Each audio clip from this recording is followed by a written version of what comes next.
This is All India Radio. The news read by Abhishek Kumar. Prime Minister Narendra Modi will meet Iranian President Hassan Rouhani in New York tonight.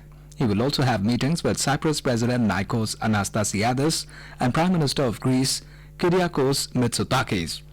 On the sidelines of the 74th UNGA session, the Prime Minister met 14 leaders from the Caribbean islands at the first CARICOM India Summit. The 14 leaders from Caribbean Community and Common Market CARICOM, including Guyana, Suriname, Trinidad and Tobago, attended the meeting. The Prime Minister said the meeting was aimed at deepening cooperation to tackle issues like climate change. The Prime Minister also held fruitful discussions with his counterparts from Belgium, New Zealand, Armenia and Estonia. These high-level meetings are part of India's move to create a common ground on global issues. Meanwhile, External Affairs Minister S. Jaishankar held talks with his counterparts from G4 nations. The leaders sought early and comprehensive reform to the United Nations. They were hopeful that reforms will be ushered soon despite constraints in the current session. The External Affairs Minister also met leaders from various countries including China, Kuwait and Belarus. He also held talks with the leaders from the Gulf Cooperation Council, GCC. Talking to media at Council Foreign Relations Programme on Foreign Relations, S. Jaishankar targeted Pakistan, saying nowhere in the world a country patronizes terrorism in the form of industry like Pakistan does. Prime Minister Narendra Modi has invited top business leaders from various fields to come and invest in India and be a part of the country's growth story. He was addressing a CEO's roundtable in New York yesterday. The CEOs evinced keen interest in making investment in India.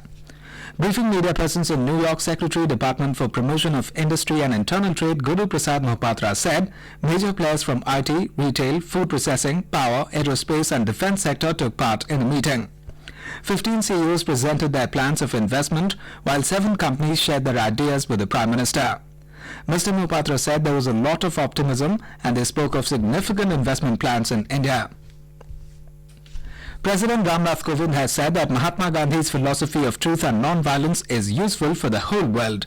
He said Gandhiji's ideas are still relevant to deal with differences on the basis of religion, race and language. Mr. Kovind was speaking after inaugurating a national seminar on spirituality for human and social development in New Delhi today.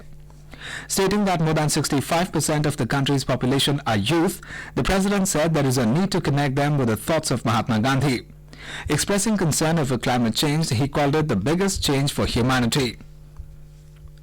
Vice President M. Venkaiah Naidu has called upon each citizen to contribute to preserving the historical places in the country. He was speaking after felicitating renowned archaeologist and historian Dr. G.B. Deglurkar with Punya Bhushan Puraskar at a function in Pune today.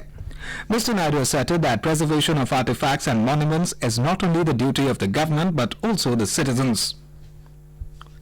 The Supreme Court has asked all the parties to the Ayodhya land dispute case to specify the time frame for completing arguments, saying that there will not be any extra day after 18th October. The court asked the Muslim parties to wrap up their arguments on the Archaeological Survey of India report during the course of the day. It said there are holidays in October and only one advocate for the 4 Hindu parties will be allowed to give rejoinder arguments. The Enforcement Directorate ED today told the Delhi High Court that Robert Vadra's custodial interrogation was needed as the money chain was allegedly directly linked to him. The agency further contended before Justice Chandrasekhar that Vadra was not cooperating with the investigation in a money laundering case against him. After hearing the brief arguments, the court listed the matter for final arguments on 5th November. The court was hearing the ED's plea challenging the anticipatory bail granted to Vadra by a trial court. In badminton, ace shuttler Parupalli Kashyap today advanced to the Korea Open men's singles quarter-final after a 3-game triumph over Malaysia's Darren Liu in South Korean city of Incheon. Kashyap prevailed 21-17, 11-21, 21-12 in a contest that lasted 56 minutes. The 2014 Commonwealth Games gold medalist is the lone Indian left in the fray. In women's cricket, India will play South Africa in the second T20 match at Surat today. The game will begin at 7 this evening. And that is the end of this news bulletin.